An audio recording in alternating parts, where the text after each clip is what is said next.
Buen día, chicos. Bueno, en el día de hoy vamos a ver un tema. Vamos a ver las descolonizaciones en Asia y África, ¿sí?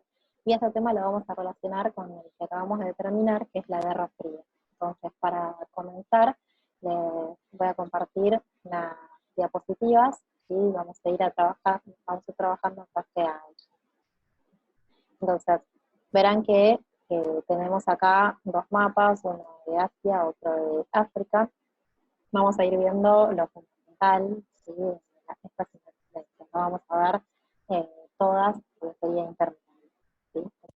Más importantes y las que eran dominio de Gran Bretaña y de Francia, ¿sí?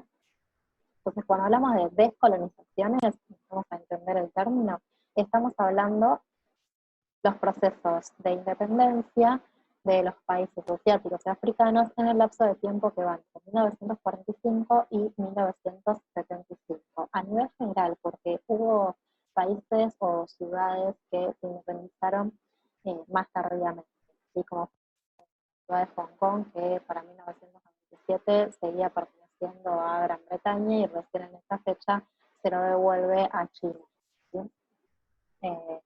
Y bueno, uno de los primeros casos de independencia fue el de las Filipinas en 1946, que se independiza de Estados Unidos. Ahora vamos a ver por qué sería el primero que logra su independencia, ¿sí? Entonces, entender que cuando hablamos de descolonizaciones estamos hablando de un proceso de independencia y entender que estos procesos de independencia pueden ser o violentos, como puede también en nuestro caso, como América logró su independencia, fue a través de una guerra, pero en su mayoría lo que vamos a ver son casos pacíficos, ¿sí? La independencia se dio a través de acuerdos, de firma de tratados que no llevaron ninguna guerra de por medio, ¿sí? Entonces vamos a empezar a entender un poco las causas, ¿sí?, de esta descolonización. Entonces, como factores para entender por qué las metrópolis dieron la a estos territorios africanos y asiáticos, tenemos en primer lugar el debilitamiento de las metrópolis por causa de las guerras mundiales. Bueno, finalizada la Segunda Guerra, ya nosotros repasamos la Segunda Guerra Mundial, recuerden que el mundo y los países sobre todo que participaron quedaron destruidos, ¿sí? Por lo tanto, si internamente podían sacar adelante su país, menos se van a poder hacer cargo de una zona, de una colonia lejana en los continentes oceanos y africanos, ¿sí? Asiático y africano. Entonces, por este motivo deciden darle independencia, ya no pueden sostener a una colonia, ¿sí? Por otro lado, tenemos la aparición de movimientos nacionalistas. ¿Con qué se relaciona esto? Con el surgimiento de líderes, tanto en África como en Asia. Estos líderes van a formar grandes movimientos de liberación nacional y que para este momento van a comenzar a ser llamados movimientos panafricanos o panislámicos, panarábicos, ¿sí? El término pan refiere a una amistad, sobre todo viene del término africano, ¿sí? El pan es amistad. Entonces, quiere decir que se van a crear movimientos de cooperación regional para lograr la independencia, ¿sí? A través de líderes, de guerrillas, ¿sí? Fundamental, tercer punto, el apoyo de la ONU, ¿sí?, organismos internacionales. Esta que dice SDN era la Sociedad de las Naciones que se había creado después de la Primera Guerra y que fracasó porque Estados Unidos se retiró de esa sociedad. Pero la ONU sí sigue vigente hasta el día de hoy y recuerden que en su carta fundacional, una de las más importantes es la libertad del mundo y la paz, ¿sí?, el orden mundial. Entonces, la postura de la ONU era totalmente anticolonial y hasta el día de hoy sigue teniendo asambleas que apoyan a los países asiáticos y africanos, ¿sí? O cualquier país del mundo que caiga bajo dominación de otro. Entonces, vamos a leer la...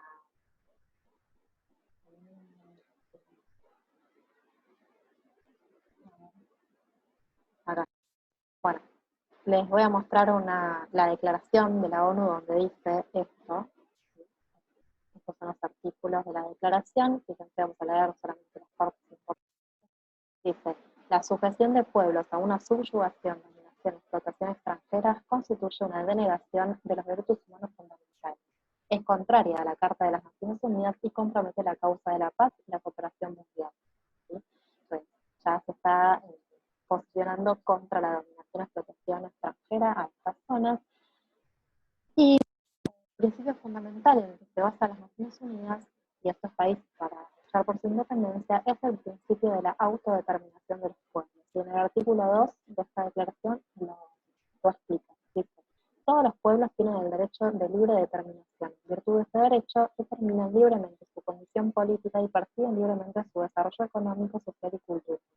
Entonces el derecho de autodeterminación de los pueblos, la libre determinación, que los países son libres y que pueden elegir su forma de gobierno, ¿sí? Y la forma económica, el modelo económico también que quieran seguir. Bueno, en esta declaración sigue dando cuenta de este deseo de que los pueblos sean libres, ¿sí? Entonces volvemos a la presentación. Y acá tenemos el siguiente punto, el siguiente factor, la relación entre Guerra Fría y las descolonizaciones. ¿Sí? Acá tenemos una actitud anticolonial de la Unión Soviética y de Estados Unidos. Para este momento, ¿sí? las dos superpotencias no les conviene, y a estas superpotencias no les conviene mostrarse a favor de tener colonias. Por eso es que recién dije que una de las primeras independencias que se lograron fue la de Filipinas. Filipinas era una colonia estadounidense y Estados Unidos le da en 1946 la independencia. Entonces, tiene que dar el ejemplo de esta actitud anticolonial, lo hace de forma pacífica. ¿Y por qué se quieren mostrar anticoloniales? ¿Por qué se quieren mostrar en contra de tener colonias y a favor de la libertad de los pueblos? Porque, si no es que son solamente benevolentes, tienen un objetivo oculto por detrás, que es que los nuevos estados que se vayan a construir, a conformar después de la independencia, puedan adoptar las de estas superpotencias. Quieren incluirlos para que se conviertan al comunismo o al capitalismo respectivamente. ¿Sí? Ese era el objetivo oculto y la relación entre las ideologías de la Guerra Fría y el proceso de descolonización. ¿Sí? Recuerden que quieren difundir estas ideas por el tercer mundo. Y por último factor, no menos importante, tenemos la oposición creciente de la opinión occidental frente al colonialismo. Acá jugó un papel fundamental la prensa, ¿sí? Que divulgó por diarios, televisión, la postura anticolonial, la postura contra las bombas atómicas, ¿sí? Recuerden que todo este periodo se dan conferencias para terminar con el uso de la construcción de armamento nuclear, ¿sí? Entonces, junto a estas oposiciones surge también la oposición a que en pleno siglo XX y totalmente avanzado el siglo XX pueda bien, ¿sí? Entonces están totalmente en desacuerdo y eso favorece a que la información llegue a todo el mundo y que estos países se puedan independizar, ¿sí? Bien. Entonces, cuando una vez que estos países se independizan, van a comenzar a ser llamados los países del tercer mundo. ¿De dónde surge este término? Países asiáticos y africanos independizados van a ser llamados tercer mundo.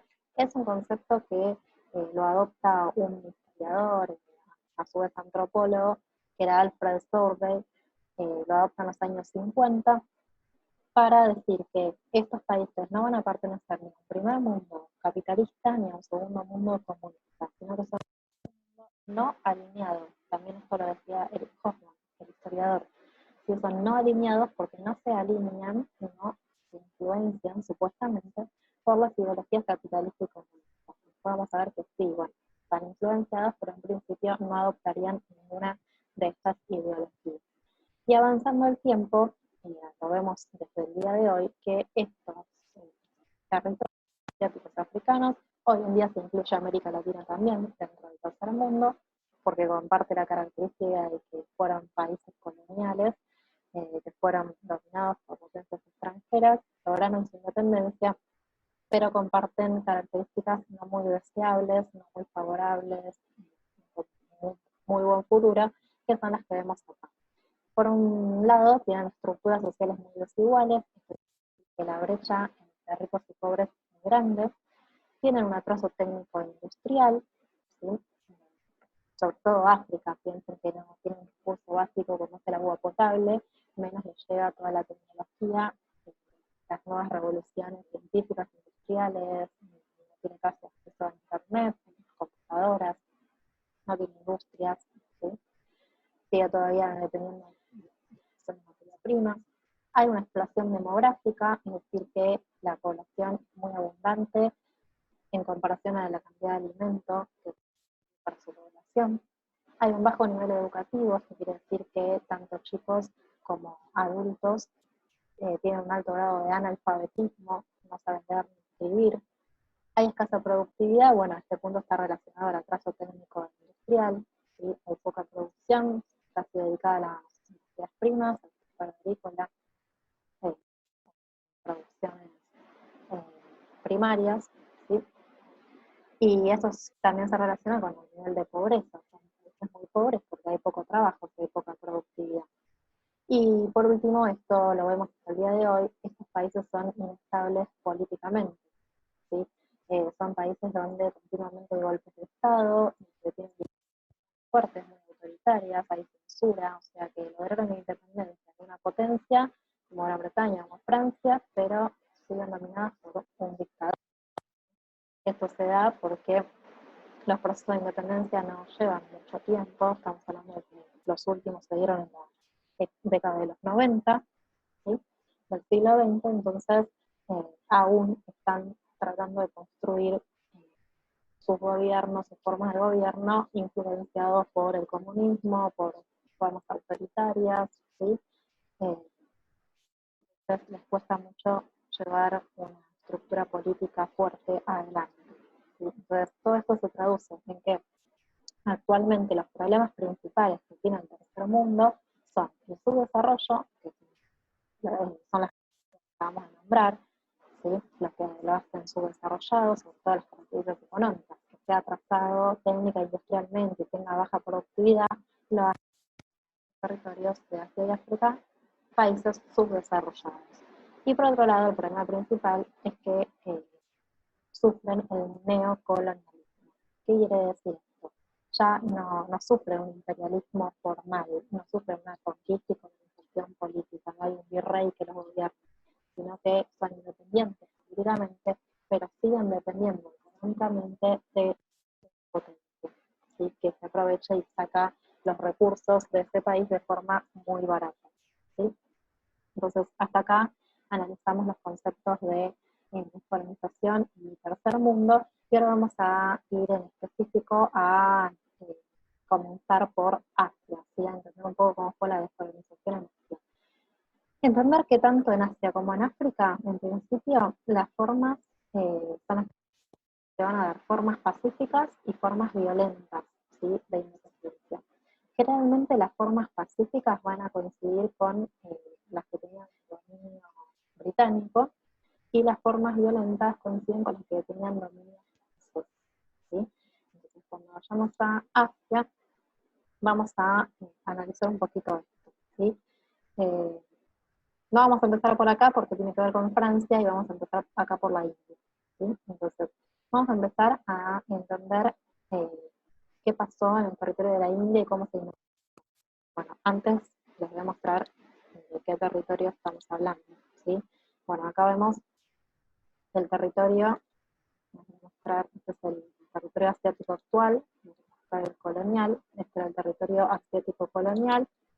Fíjense, lo que está en verde pertenecía a Gran Bretaña, lo que está en naranja clarito pertenecía a la Francia, ¿sí? Acá tenemos más, obviamente, en el mapa. Dijimos solamente que para este momento nos vamos a concentrar en Gran Bretaña y Francia, ¿sí? Por lo tanto, lo verde y naranja clarito, ¿sí? Presten atención todo lo que formaba parte de la India, ¿sí? Y la Indochina. Si nos vamos al territorio asiático actual, vemos que la India quedó más chiquita y que aparecieron nuevos países, ¿no? Hay muchos países de los que había antes.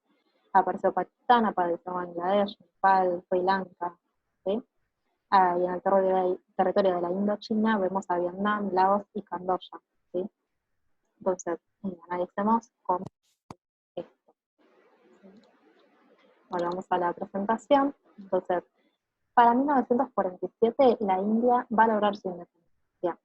¿Cómo lo logra? No lo logra de una forma violenta, dijimos, sino de una forma pacífica. Y quien lideró un poco la independencia de la India fue Mahatma Gandhi. ¿Sí? Lo han escuchado, lo sonará. Gandhi fue el líder de la independencia de la India y luchó muchísimos años por conseguir esto. Ya finalizada la Primera Guerra, para 1918-19, él comenzó a implementar una nueva forma de resistir, una forma de conseguir la independencia, de luchar por esto, que él lo llamaba una política de resistencia civil. ¿Sí? Era una forma pacífica de luchar. ¿Y en qué consistía? ¿En qué acciones consistía esto que decía Gandhi de resistencia civil? Tienen que ver con una desobediencia civil, lograr una desobediencia civil, que la población desobedezca, sobre todo cualquier ordenanza que venga de los británicos. ¿Sí? Cualquier ordenanza era desobedecida y muy famosos fueron también la forma pacífica de resistir, que consistía en las huelgas de hambre. ¿Sí? Hacían ayunos que podían durar varios días, con plegarias en los templos, ¿sí? También hacían boicots a las inversiones británicas. Recuerden que como hicieron acá en Argentina, también Inglaterra lo hizo en la India, invirtió en ferrocarriles, en telégrafos, entonces hacían boicots, haciendo huelgas, cortando las vías, cortando las líneas básicas, ¿sí?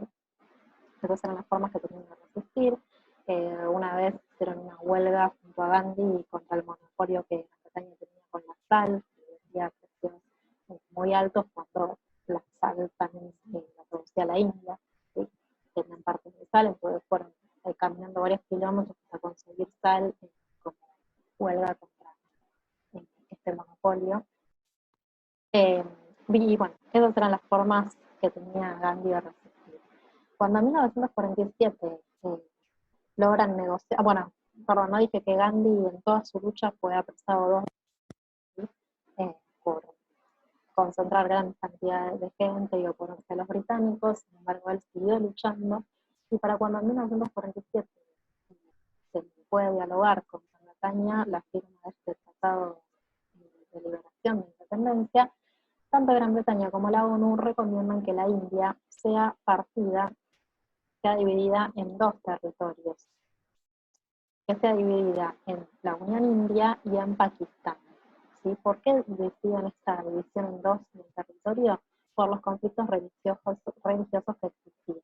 La India tiene una religión hindú y Pakistán musulmana, en su mayoría, obviamente. Después hay minorías dentro de cada territorio, pero entonces la India es hindú, Pakistán es musulmán. ¿Sí?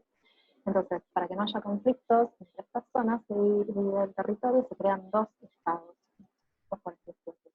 Gandhi en principio se opuso a esta división porque no sabía que iba a haber conflictos entre la Liga Musulmana y los hindúes, no quería que haya más conflictos, quería lograr una unión pacífica, tratar de conciliar a los hindúes y musulmanes, más que no lo logra. Finalmente el territorio se divide en 2, ¿sí? Pero los conflictos no terminan, porque se pone esta división arbitraria y no tienen en cuenta que en el territorio fronterizo, que estoy marcando, hay población de las 2 religiones, ¿sí? Entonces, esto lo vamos a ver en este mapa. Acá tenemos Pakistán, acá tenemos parte de la India, y en el territorio acá del norte, fronterizo, tenemos a un pueblo que es el pueblo de Cachemira, ¿sí? Donde, fíjense que Cachemira tiene, o sea, parte es de Pakistán y parte es de la India, ¿sí? Quedó en el medio de esta división fronteriza. Por lo tanto, en Cachemira el conflicto hasta el día de hoy es terrible entre hindúes y musulmanes, y se dan guerras continuamente, y conflictos armados continuamente en este territorio. Entonces, vemos que el conflicto religioso en la India fue muy importante y lo sigue siendo hasta el día de hoy, ¿sí? La ONU intervino, ¿sí? varias oportunidades. En el primer conflicto que se dio en Cachemira, intervino la ONU y determinó que 2/3 del territorio, ¿sí?, queden para la India, en la parte este que estamos viendo acá, ¿sí?, quedan para la India, y 1/3 queda para el territorio pakistaní. Esta decisión, conflictos, como se imaginarán, porque le quedó menos para Pakistán que para la India, ¿sí? Así que sigue habiendo conflictos por eso, ¿sí?, por ese territorio. Pero bueno, esta fue la división que se dio en la India. También lograron la independencia otros territorios, ¿sí?, que conformaban la India británica, o el territorio de la península de Indostán, que van a ser Birmania, Ceilán. Ahí les muestro. ¿Sí? Tenemos los territorios que habían sido parte de Birmania, tenemos la continuación, es parte de Nepal, ¿sí? Y Ceilán es lo que en 1972 se cambia el nombre y se convierte en Sri Lanka, ¿sí? Entonces, lo que era Ceilán pasó a ser Sri Lanka en 1972, y bueno, lo que era Birmania después actualmente parte de Nepal, ¿sí? Nepal, Bután. Y acá tenemos otro estado que no nombramos, que es el territorio de Bangladesh. Y bueno, este territorio de Bangladesh era musulmán también, bueno, sigue siendo hasta el día de hoy, su población es mayoritariamente musulmana, y para 1947 formaba parte de Pakistán, al ser musulmán. Como ven, esta partición que se dio en 1947 no, no era cómoda, o sea, Pakistán y este territorio estaban separados por la India, que está en medio. Entonces, a nivel de gobierno era muy difícil que Pakistán pudiera tener control sobre este territorio. Entonces, por muchos años tuvieron conflictos, y este termina en 1971 recién, con una guerra que divide a su vez el territorio de Pakistán, ¿sí? Va a quedar por un lado Pakistán del Este, y por otro lado lo que era Pakistán del Oeste pasa a ser un nuevo estado llamado Bangladesh, ¿sí? Bien, eso era entonces para explicarles acá, cuando tenemos por territorios musulmanes, tenemos a Pakistán y por otro lado a Bangladesh, ¿sí? Después de 1971 se divide también. Entonces, ya es muy importante esta división entre hindúes y musulmanes, ¿sí? El conflicto religioso es fundamental. Pasemos ahora, sí, a los territorios que tenía Francia, en este caso es la Indochina francesa, y acá sí volvemos, ¿por qué fue especialmente conflictivo o conflictiva la independencia en este territorio? En principio porque durante la Segunda Guerra Mundial, piensen que, o recuerden, lo que hemos dicho, Francia durante la Segunda Guerra fue ocupada por los nazis, casi en su mayoría, ¿sí? Que no pudo participar demasiado de la guerra porque fácilmente fue conquistada por los nazis. ¿Y qué va a pasar? Un aliado de los nazis, que era Japón, ¿se acuerdan que Japón, Alemania e Italia formaban parte del eje? Bueno, Japón va a aprovechar esta debilidad de Francia durante la Segunda Guerra para ocupar el territorio de la Indochina, ¿sí? Va a ocupar ese territorio. Entonces, Francia, cuando termina la guerra, se tiene que ocupar primero de luchar contra Japón para recuperar sus territorios, y después de luchar contra los pobladores de Indochina, sobre todo los vietnamitas, que quieren. Entonces, ¿qué sucede? Desde 1945 a 1944 se da una guerra de independencia, ¿sí? Primero, Francia logra volver a tener control sobre sus territorios, sacando a los japoneses. No fue victoria francesa, sino que fue victoria de los vietnamitas, ¿sí? Un líder de los que estábamos nombrando de vuelta acá, de los movimientos nacionalistas, en este caso fue Ho Chi Minh, ¿sí? Ya lo habíamos nombrado cuando vimos Vietnam, ¿sí? Ho Chi Minh va en plena Segunda Guerra Mundial, ¿sí?, finalizada esta, va a luchar contra los japoneses, ¿sí? Va a crear un movimiento de liberación nacional que se va a conocer con el nombre de Viet Minh. El Viet Minh va a luchar, ¿sí?, contra los japoneses, y lo van a lograr. Lo que hace Ho Chi Minh es declarar o proclamar la creación de un nuevo Estado, que es, va a ser la República Democrática de Vietnam, ¿sí?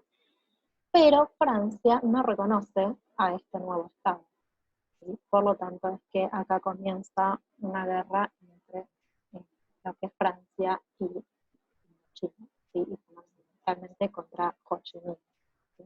Bueno, Francia va a perder esta guerra en 1964, por lo tanto va a firmar la conferencia de Ginebra, una conferencia de paz, y mediante la cual le da la independencia al territorio de la Indochina, pero este territorio de la Indochina se va a dividir en tres, y los vemos acá, ¿sí? Todo lo que era la Indochina se divide en tres estados: Vietnam, Laos y Camboya.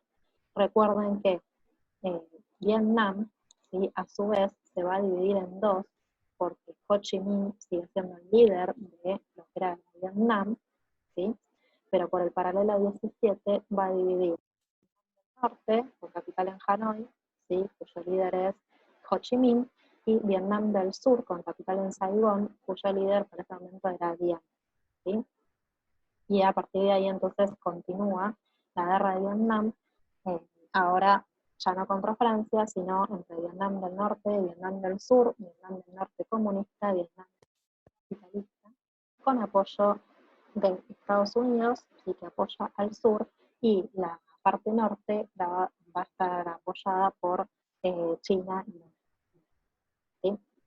Esto ya lo habíamos visto en la guerra de Vietnam, ¿sí?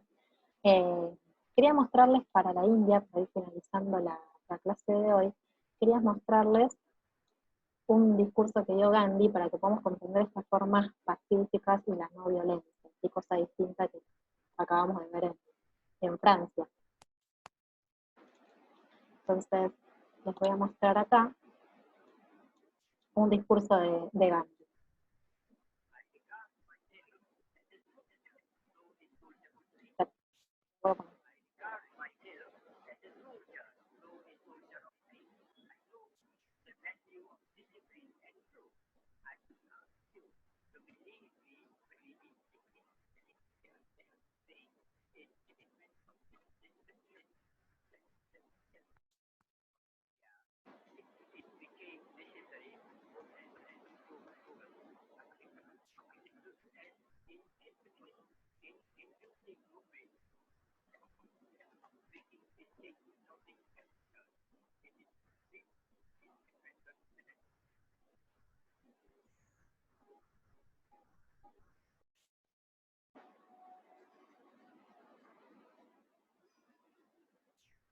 Esa es una frase más conocida: si quieres cambiar al mundo, cámbiate a ti mismo.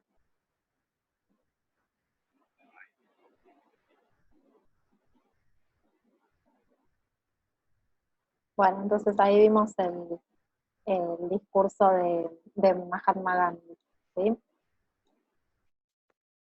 Entonces, así es como se logra la independencia de la India, en forma no violenta, y la independencia de Indochina se da de forma violenta, ¿sí?, a través de una guerra. Bueno, finalizar la clase de hoy, entonces tener en cuenta que en estos territorios que se van a independizar va a haber problemas una vez que se independizan, ¿sí? ¿Qué problemas? Algunos ya los vimos, son religiosos. En la India va a haber problemas entre hindúes y musulmanes, y vamos a ver que, siguiendo, ¿no?, con el territorio asiático, vamos a hablar sobre la creación del Estado de Israel, donde acá el territorio de Israel se va a crear sobre Palestina, y entonces el conflicto en este caso va a ser entre musulmanes y judíos, ¿sí? Pero por otro lado, sacando el tema religioso, en todo el territorio asiático, el problema fundamental o la disputa es el petróleo, ¿sí? No hay que dejar de lado la cuestión económica, y que detrás de los conflictos religiosos, estos inconvenientes entre hindúes, musulmanes, judíos, también tienen que ver con la lucha por el petróleo, y quien se hace de ese recurso finito que tiene el mundo, y que es fundamental para el globo. Así que vamos a terminar la clase. Les voy a dejar una idea, ¿sí?, de lo que fueron estos estos conflictos, para que los veamos, ¿sí? Fíjense acá cómo es la creación del Estado de Israel. ¿Sí? Vamos a ver.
Bueno, entonces, como vimos acá en este pequeño video, ¿sí? Acá el problema que se da en el territorio palestino, ¿sí? De vuelta a Palestina, pertenecía a Gran Bretaña, ¿sí? Y también por intervención finalizada la Segunda Guerra Mundial, se propone en 1947 que lo se cree un nuevo Estado dentro del territorio de Palestina que sea el Estado de Israel. Es parecido a lo que, lo que pasó en la India, ¿sí? Para evitar estos conflictos religiosos, que se separen los Estados, Palestina e Israel. ¿Sí? Eh, Esto no le cayó bien a los musulmanes, ¿sí? que eran el territorio de Palestina, y empezaron las luchas, ¿sí? Si bien el Estado, ¿sí? eh, entre 1947 y 49 hubo luchas entre palestinos y judíos. Los judíos logran conseguir que el Estado de Israel se cree, pero a raíz de esas victorias que fueron teniendo los judíos, fueron avanzando más allá del territorio que había dispuesto en principio las naciones. Y fueron tomando más y más territorios. Ven que acá lo vemos cómo fue avanzando en el mapita, ¿sí? Fueron avanzando cada vez más y a través de guerras sacándole territorio a los palestinos, ¿sí? A tal punto que al día de hoy, la clase que viene vamos a seguir hablando del Estado de Israel porque es muy interesante. Al día de hoy el Estado de Israel es considerado un aceptado por las Naciones Unidas y no así el territorio de Palestina, que tiene más larga data que el Estado de Israel, es más antiguo, sin embargo, por determinadas características que van a leer, no es considerado un Estado de la diplomacia, ¿sí? O sea que esto, por eso este territorio sigue en conflictos actualmente, ¿sí? Y de vuelta, acá también los recursos económicos son muy importantes por detrás de este conflicto, ¿sí? Y otro conflicto que vamos a ver, muy importante, es uno que está muy cerquita, ¿sí? De esta zona, de todo el territorio acá de lo que va a ser Medio Oriente, ¿sí? Jordania, Irak, Irán, bueno, todo lo que representa la península del Sinaí, ¿sí? Este canal de Suez que vemos acá, este canal, era fundamental para transportar el petróleo sobre todo, y era un canal que compartía, en este caso vemos el dominio de los dos, por eso quiero terminar con esto porque es lo que estábamos viendo recién, ¿sí? Compartían el dominio Inglaterra y Francia. Sí, bueno, se nos acaba el tiempo, así que les voy directamente a terminar con esto, y la clase que viene seguimos, ¿sí? Vamos a empezar con eso. Les voy a mostrar este conflicto.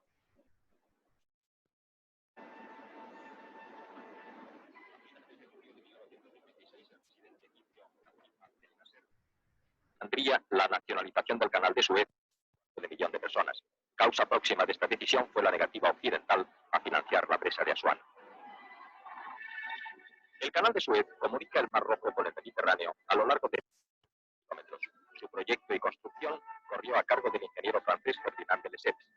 Una concesión por 99 años cedía su explotación a una compañía anglo-francesa, por lo que el entusiasmo del pueblo egipcio por la nacionalización no fue compartido en Europa.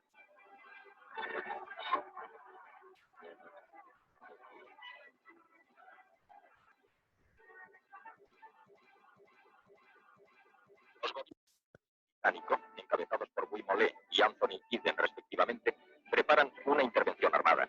Cuentan con la ayuda de Israel y esperan apoyo norteamericano.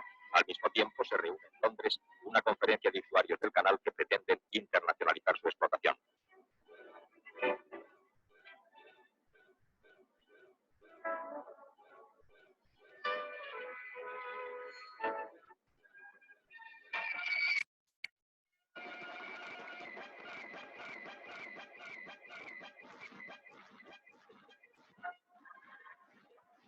El 30 de octubre, franceses y británicos lanzan un ataque sobre Egipto, mientras el ejército de Israel invade la península del Sinaí.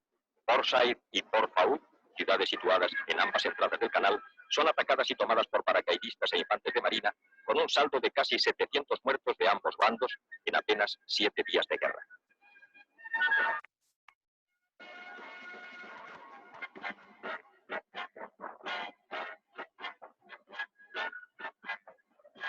Las ciudades quedan parcialmente destruidas y el canal bloqueado. Pero la intervención norteamericana salva a Nasser, cuya acción será ejemplo para todo el tercer mundo y marcará el final del colonialismo europeo. Eisenhower, a punto de ser presidente de los Estados Unidos, lanza un ultimátum a Londres y París para que ordenen el alto el fuego. Las Naciones Unidas condenan la agresión y preparan una fuerza internacional de paz que supervisará la retirada anglo-francesa.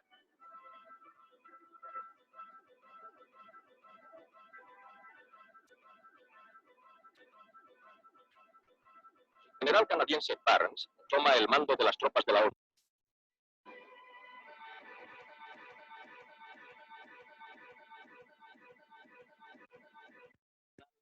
Afectado por una treintena de buques hundidos. El tráfico marítimo deberá contornear África durante 2 meses para llevar a Europa el petróleo árabe, una de las claves secretas del conflicto. Otra sería el interés de Estados Unidos por desplazar a ingleses y franceses de la zona.